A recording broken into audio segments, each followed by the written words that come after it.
तो आइए परसेंटेज का पार्ट 3 करते हैं।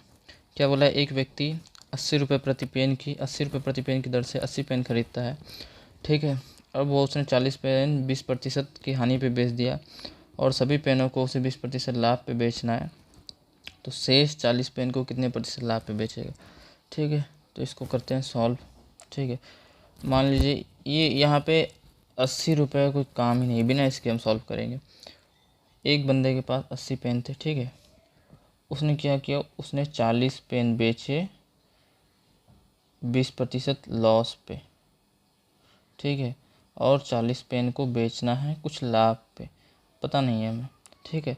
इसको टोटल को उसने 20% लाभ चाहिए, इतना परसेंट पे बेचा, तो अब टोटल पे लाभ कब होगा, 20%। जब इधर भी 20% लाभ हो और इधर भी 20% लाभ हो तो टोटल एवरेज हमारा 20% होगा।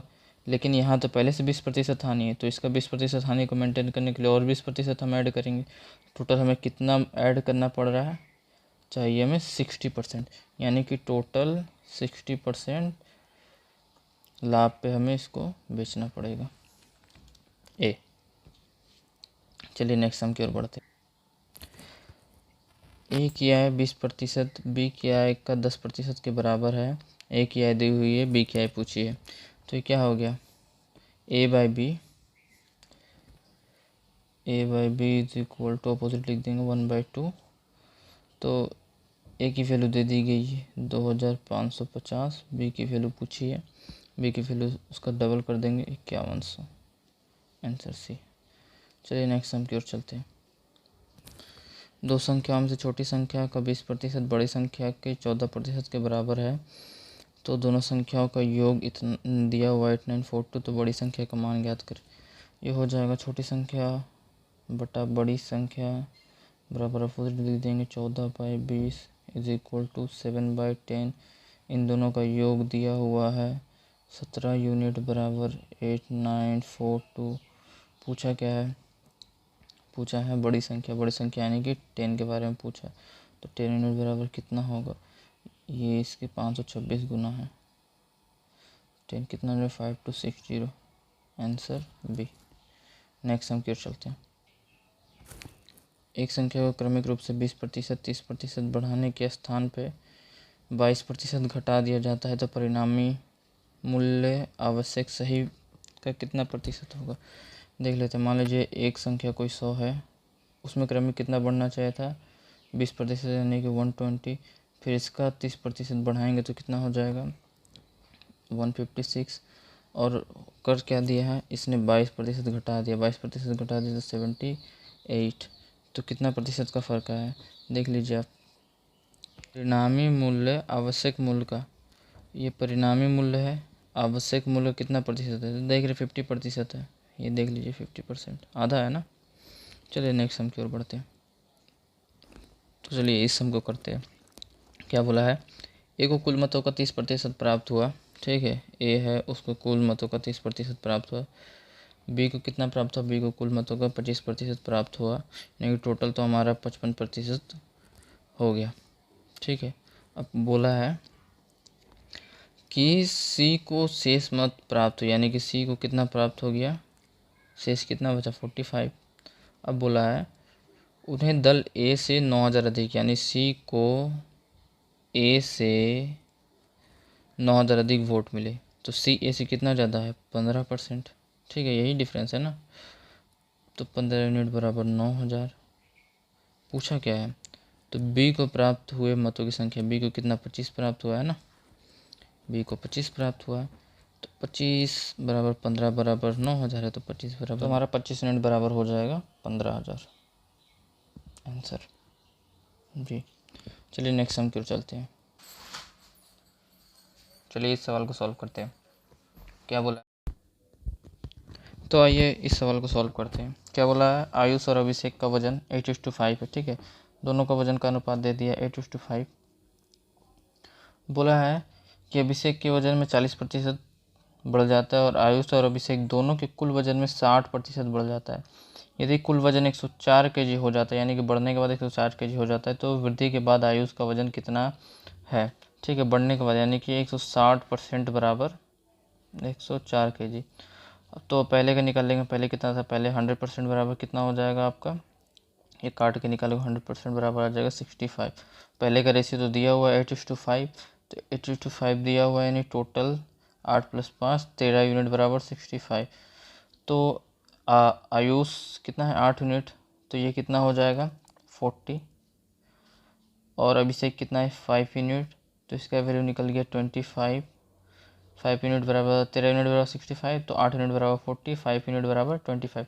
पूछा क्या है, तो बढ़ने के बाद अभिषेक का वजन बढ़ने के बाद, मतलब वृद्धि के बाद आयुष का वजन पूछा है, तो वृद्धि कितनी हुई थी उस टाइम अभिषेक के वजन में, आयुष के वजन में तो कोई वृद्धि नहीं हुई थी, अभिषेक के वजन में हुई थी। अभिषेक ये है 5 यूनिट, इसके वजन में अगर 40% की तुम वृद्धि कर दोगे तो टोटल हो जाएगा 35 हो गया। अब पहले टोटल बढ़ने के बाद टोटल वजन कितना था 104, अगर इसमें से आप 35 माइनस कर दोगे, यानी कि अभिषेक का वजन माइनस कर दोगे, तो आयुष का वजन मिल जाएगा, तो ये आ जाएगा 69। ये हो गया आंसर सी।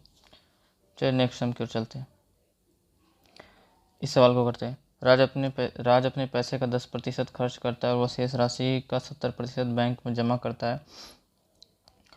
तो यदि उसके पास 2,646 रुपये शेष बचते हैं तो प्रारंभ में उसके पास कितने पैसे, तो मान लो उसके पास पहले 100 रुपये थे, उसमें से 10% खर्च किया, 90 रुपये बचे।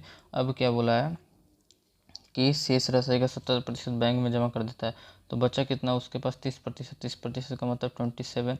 अब 27 यूनिट बराबर कितना दे दिया है 2646। पूछा क्या है, तो प्रारंभ में उसके पास कितने पैसे थे, प्रारंभ में यानी कि 100%, ये इसका है टोटल 98 मल्टीप्लाई, तो 100 यूनिट बराबर 9800। ठीक है, ये इससे डिवाइड हो जाएगा, 27 से ये इतना बार में डिवाइड हो जाएगा। अब करते हैं 100%, ये हो गया आंसर डी। अब नेक्स्ट सम निकालते हैं, नेक्स्ट सम क्यों चलते हैं, इस सम को सॉल्व करते हैं। एक वस्तु के मूल्य में 25% की कमी की जाती है और इसके व्यय को समान रखने के लिए उसके वस्तु की खपत 20 किलोग्राम की वृद्धि हो गई, तो परिवार के लिए खपत कितनी थी।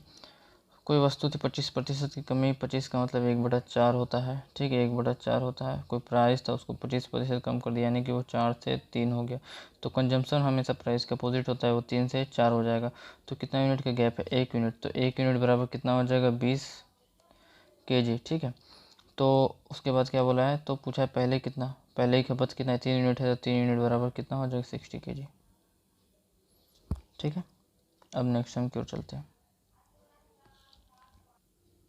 इस समय क्या बोला है, पी क्यू आर 3 संख्या दी गई, पी का 30%, क्यू के 15% बराबर है, यानी कि पी बाई क्यू बराबर 1/2 आ जाएगा। फिर क्या बोला है, क्यू का 20% आर के 10% के बराबर, नहीं Q by R is equal to, यहाँ भी 1/2 हो जाएगा।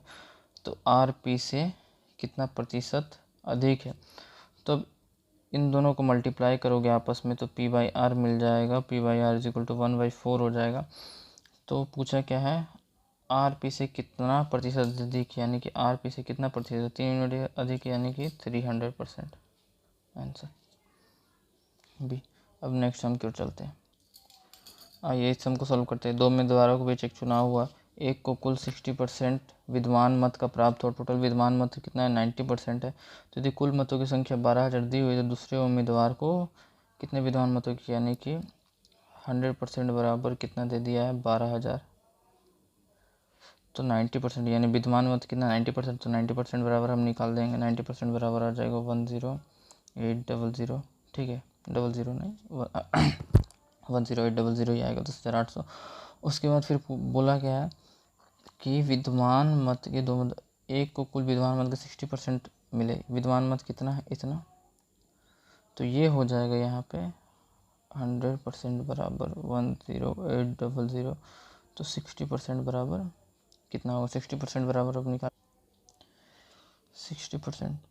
चलिए हमें 60% निकालने की ज़रूरत भी नहीं पड़ेगी, क्योंकि हमसे पूछा गया, हमसे पूछा है ये नेक्स्ट जो दूसरा उम्मीदवार था, दूसरा उम्मीदवार अगर एक उम्मीदवार को 60% मिला है तो दूसरे को 40 ही मिला होगा, तो ये 40 हम निकाल देंगे, तो कितना हो जाएगा 100% बराबर इतना है, तो 40% बराबर आपका हो जाएगा 4320। ये हो गया आपका आंसर, आंसर बी।